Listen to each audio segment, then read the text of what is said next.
course gives me a lot of options pagkatapos ng college. Excellent.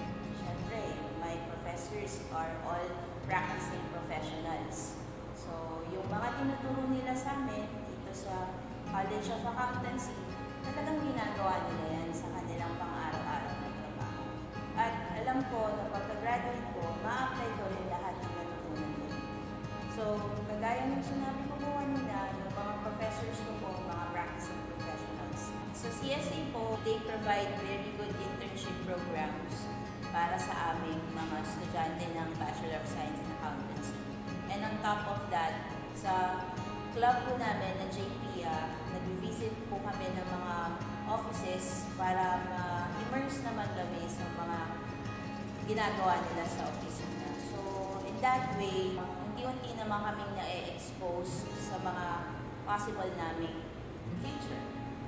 Dalawa yan, isang academic at saka isang non-acads. So, doon tayo sa non-acads. Pinaka-paborito ko pong memory namin is nung Foundation Day. Ang JPIA nagkaroon ng booth dito sa College of St. Anthony. Ang booth na po namin ay delegation booth. So, yung lahat po ng students ng JPIA talagang we work together para mag-put up yung booth namin. And masaya lang siyang memory for me kasi sama-sama kami naggawa ng booth. Yung isa namang memory ko is yung academic.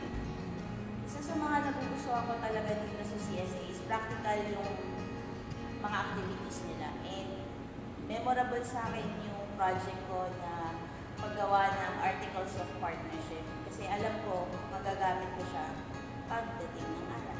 Tara na. Halina kayo. Wag na kayong maghintay pa. Dito po sa College of St. Anthony, sobrang mababait ng professors, masisipag, and talagang well-equipped magturo.